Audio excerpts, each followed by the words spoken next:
Azərbaycan Respublikasının prezidenti cənab İlham Əliyevin tapşırığına əsasən ordunun döyüş hazırlığının yüksəldilməsi və hərbi qulluqçuların sosial məişət şəraitinin yaxşılaşdırılması məqsədi ilə həyata keçirilən kompleks tədbirlər davam etdirilir. Silahlı Qüvvələrin Ali Baş Komandanının Nazirlər Kabinetinin 2016-cı ilin sosial-iqtisadi inkişafının yekunlarına və qarşıda duran vəzifələrə həsr olunmuş iclasda ordunun keçən ilin aprel ayında keçirdiyi əks həmlə əməliyyatına və ümumilikdə fəaliyyətinə yüksək qiymət verməsi şəxsi heyəti yeni uğurlara sövq edir.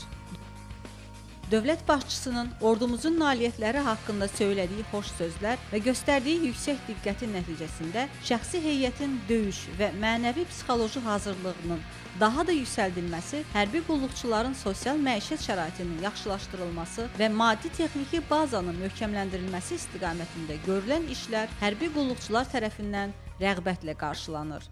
Fevralın 1-də Müdafiə Naziri General-Polkovnik Zakir Həsənov və Nazirliyin digər rəhbər heyəti cəbhəboyu zonada inşa edilmiş daha bir yeni hərbi şəhərciyin açılışında iştirak edərək qərargah, əsgər yataqxanaları, yeməkxana, tibb məntəqəsi, klub, hamam camaşırxana, qazanxana kompleksi, sıra meydanı və digər obyektlərlə tanış olublar. Bildirilib ki, tikintisi 2014-cü ilin iyun ayında başlanan hərbi şəhərcik 35 hektar ərazidə yerləşir.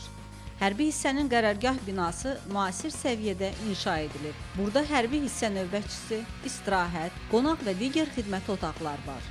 Şəxsi heyətin uzun müddətli yerləşməsi məqsədi ilə yataq, məişət və xidməti sahələrdən ibarət 9 əskər yataqxanası tikilib. Burada ideoloji otaq, dəftərxana və digər inzibati otaqlar yaradılır.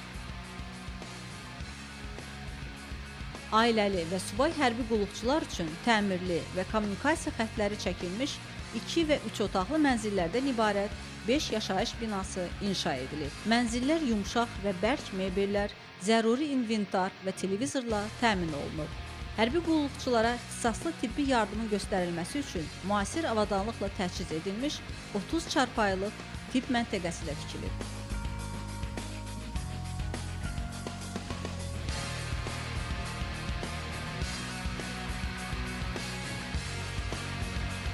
Şəxsi heyətin dolğun qidalanması üçün mətbəx və təsərrüfat otaqları, eləcə də ərzaq və əşya anbarları olan geniş yeməkxana da istismara verilib.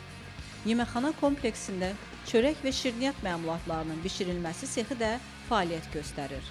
Hərbi hissədə qaravul xidmətinin təşkili və aparılması məqsədi ilə qaravul evi də inşa edilib. Şəhərcikdə müasir avadanlığın quraşdırıldığı hamam camaşırxana və qazanxana kompleksi fəaliyyət göstərir. Burada bir buxar qazanxanası, 2 transformator yarımstansiyası da istifadəyə verilib. Ərazidə hər birinin həcmi 500 kub metr olan 2 su anbarı da yaradılır. Bundan başqa hərbi hissənin ərazisində 600 yerlik klub, geniş sıra meydanı və idman şəhərciyi də istifadəyə verilib. Hərbi şəhərcikdəki şərait və tanışlıqdan sonra Müdafiə Nazirliyinin rəhbərliyi şəxsi heyətlə birlikdə nahar edir.